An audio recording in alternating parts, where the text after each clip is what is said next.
XP now?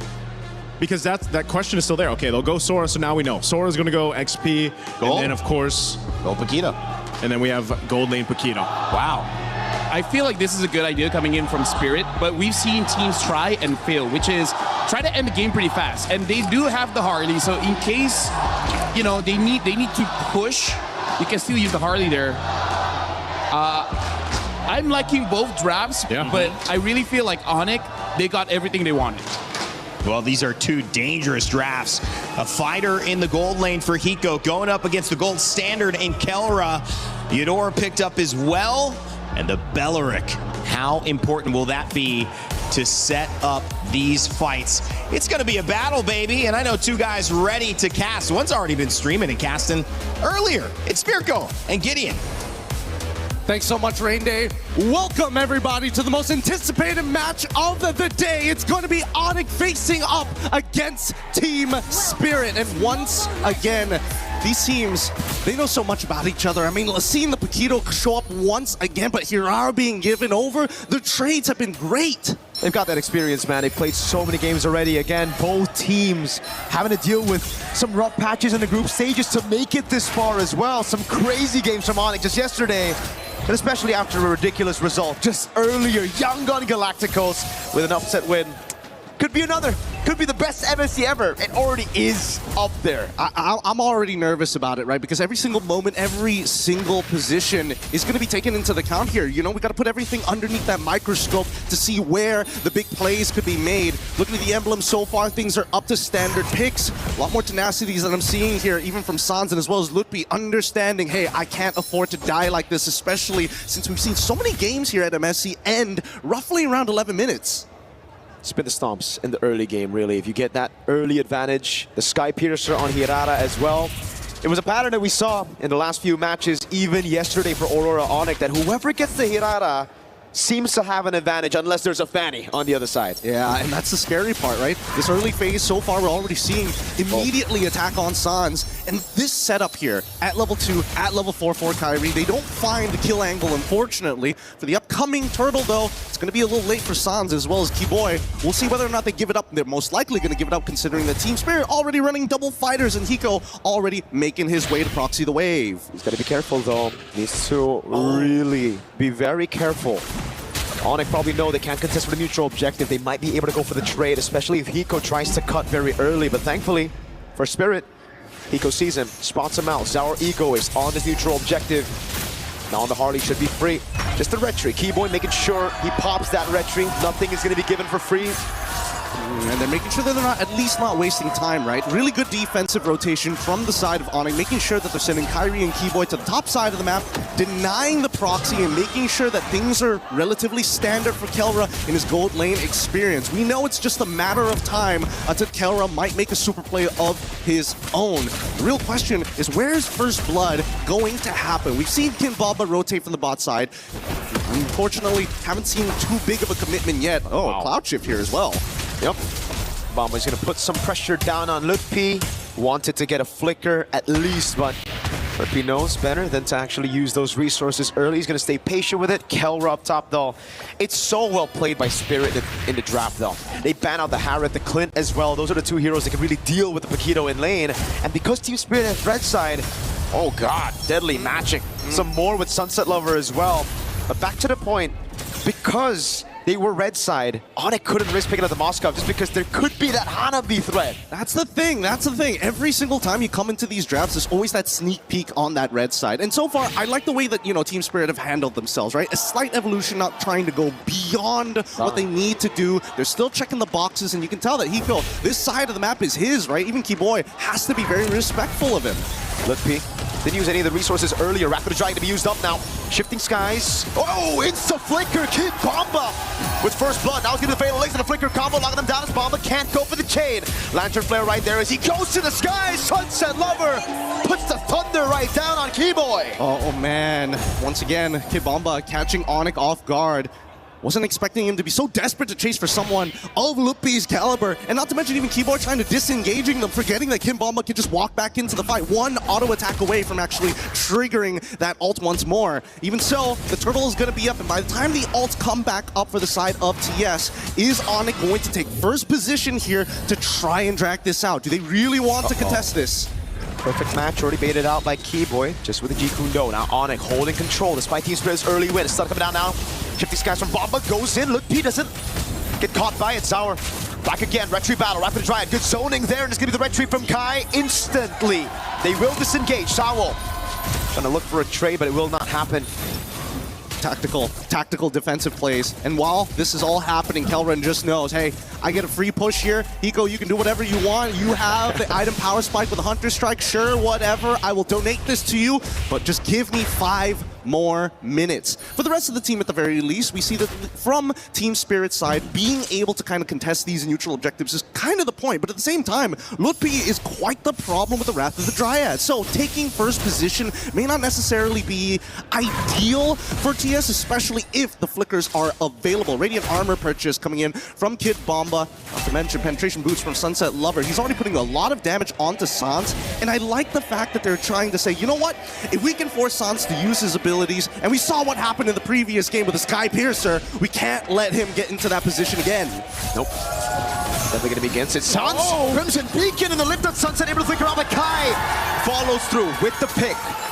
Did he get Sky Piercer before or after the kill, though? Is the question. As now Kai walks up again. Keyboy goes in with the weighted dragon. It's going to be cancelled out by the Fatal Lace and a flicker out, but a blazing duet from Kelra isn't enough to take him down. Kai right there. Kelra gets the last hit. Hiko now with the rotation. Wrath of the Dryad already there is Bomba and Sour. Go for the trade out to Kai.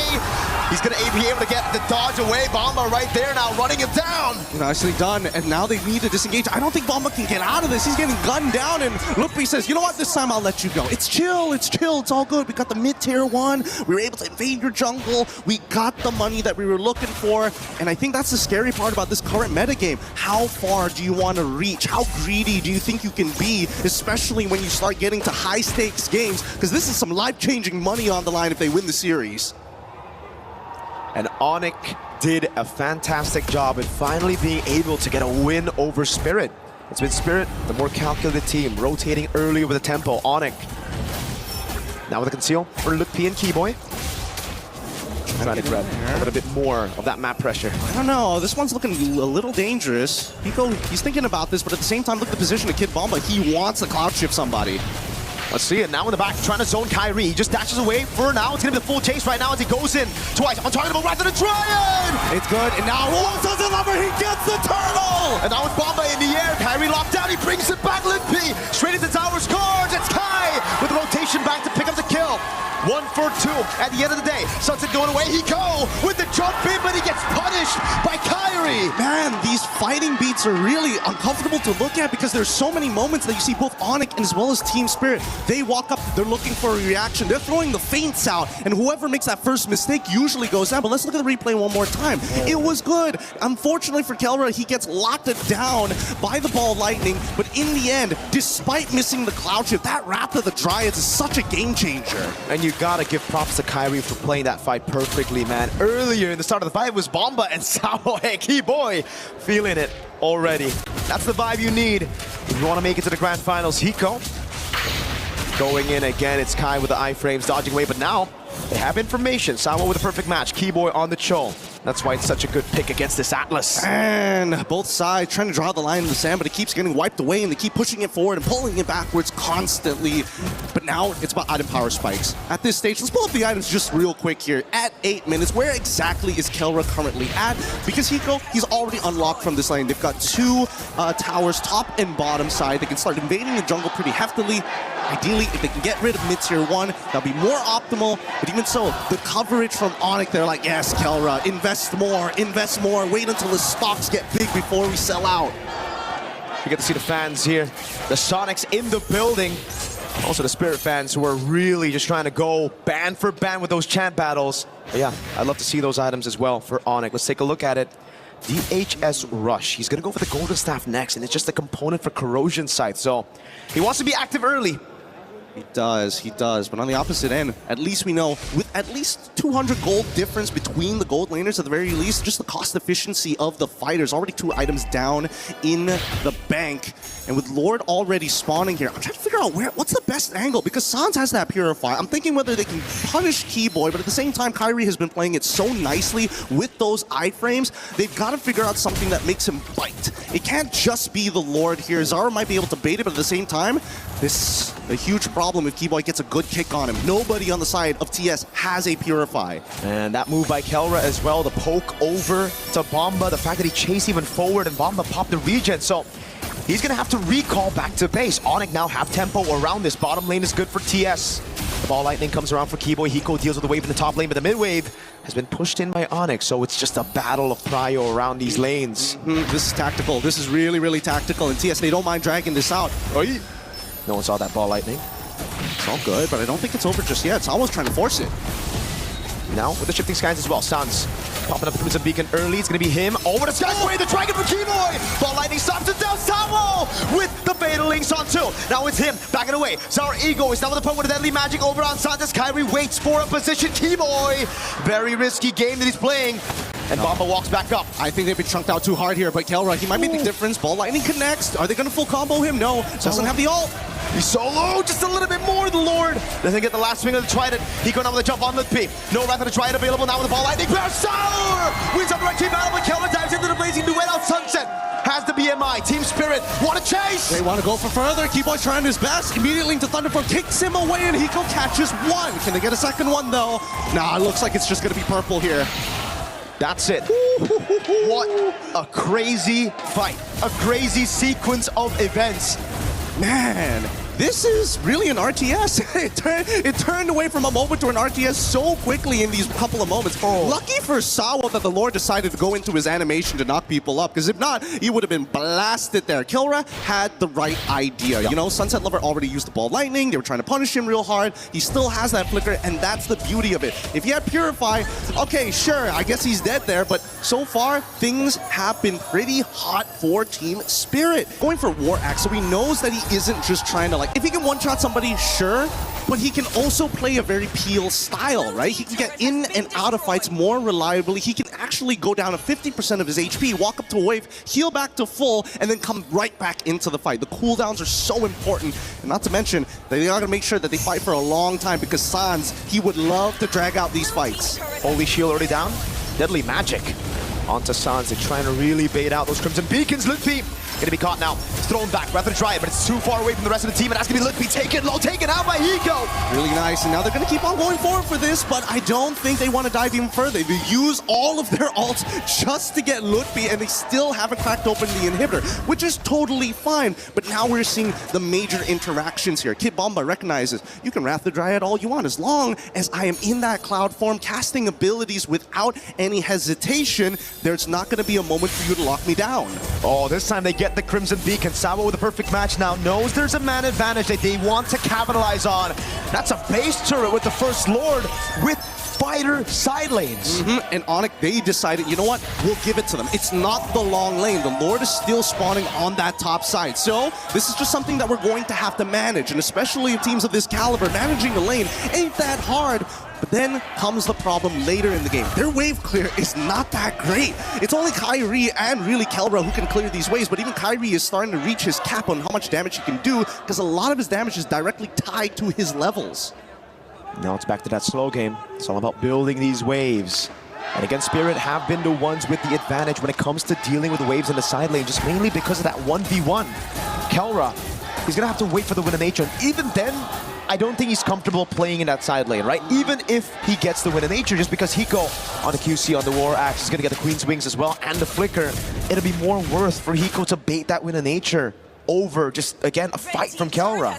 Which makes me wonder whether or not Hiko is going to go and start getting himself a Malefic Roar or straight into the Queen's Wings. Considering that he's got the War Axe, I would only assume that it's going to be the Queen's Wings after, but that's, you know, a very EXP style of playing it. We'll see what options he has in a bit, because Conceal's already out and Sawa's opening up the Tri-Brush.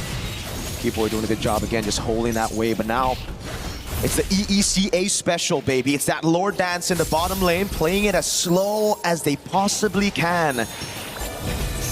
Oh, Deadly Magic's already on Sans, but Sans very calm. He's not going to react, not yet. Not until he sees Sawo do something crazy here, because TS, they're willing to start. Oh! Whoa, Sunset able to flicker out of the Wrath of the Dryad.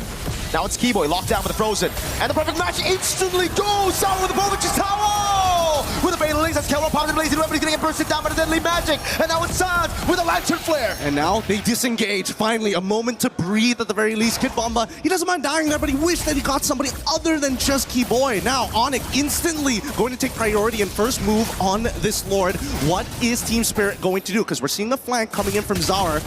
Opens up the Tri-Brush. They know it's safe, and Hiko, he's pulling attention to himself. This is great. That wave bot wasn't set up perfectly by Spirit, and now it's going to be building back for Onic. Slow pushing towards Spirit. So it's a win for Onic for now.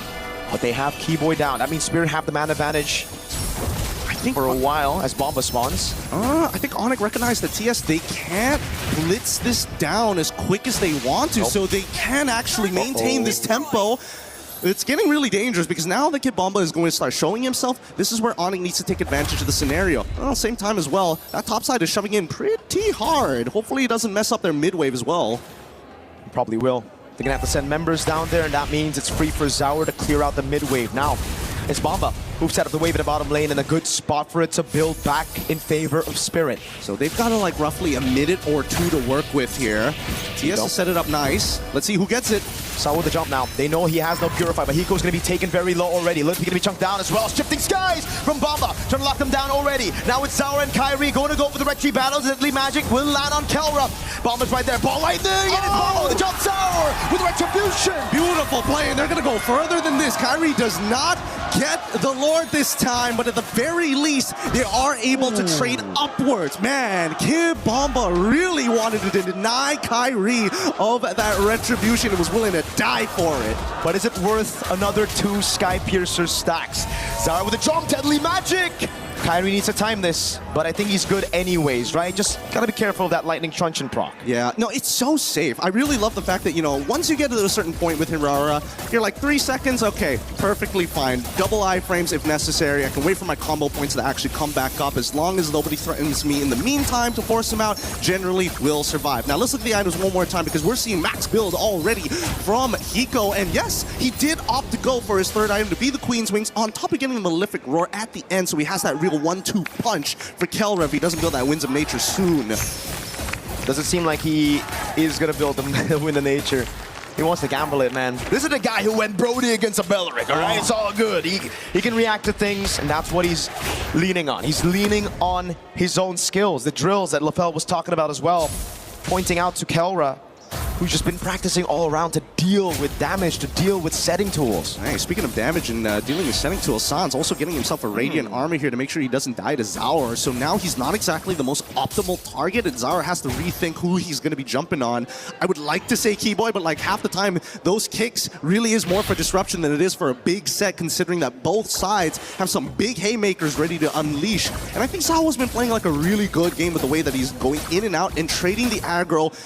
Very similar to an MMO RPG raid. You have your tanks, they gotta cycle the damage between each other to make sure that everybody stays healthy. Uh-oh. Keyboy has a Shunfu. The Deadly Magic will actually bait it out now as Keyboy gets the Jikudo. Now the Shunfu gets Sawo with the Fatal Links, able to catch 2, but Keyboy will get the Way of the Dragon to disengage for now. Hiko staying busy while that happened.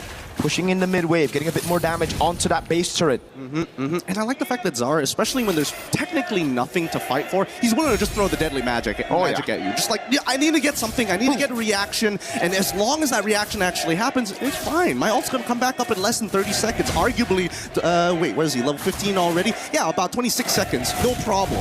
That flicker though, well, long cooldown on Keyboy. And that's really the only engage tool, right? Yeah. Slutpi here, more on that reactive. Oh no, did they read out Keyboy's movement? I think they did. No flicker, Keyboy. How are you gonna run away from this one, buddy? That's a ball lightning. The Thunder's Wrath as well. Keyboy gonna be taken out by Zaur as Bomba walks up and they don't use any crucial resources. It's just the Deadly Magic. Now more than ever, the meta demands you perfection from not only your rotations, but your positioning as well, and reading your opponent. So far, the score is 8-8, but the 2.2k lead on the side of Team Spirit is starting to make me nervous here. Kelra's at a point where he does real damage, but it's so hard for him to walk into the fight for that big blazing duet. Sawa again zoning in the backline, now jumping on Sanj, trying to bait up Crimson Beacon or a Purify. Sawa flicker the bait lace, Purify out from both already. Ratchet Bomba with a layer, brings it back into the knockout strike. Kelra, Immortality already down. It's right, they were going for it, and Champion Sass already gets Kelra. They want to get a little bit more, but at least with Kid Bomba, he survives as Kyrie is next to fall. I thought that was going to be an instantaneous fight, but even for the side of Onic, they're willing to expand resources to make sure they can buy a little bit more time. It's the layer. You Purify out of the Fatal Links, then it's Bomba with the Sora, and now they're knocking on the base. Zara with the Deadly Magic on Keyboy. Sawa walks up on Sanj with no Purify. Base wide open, Team Spirit. Secure game number 1.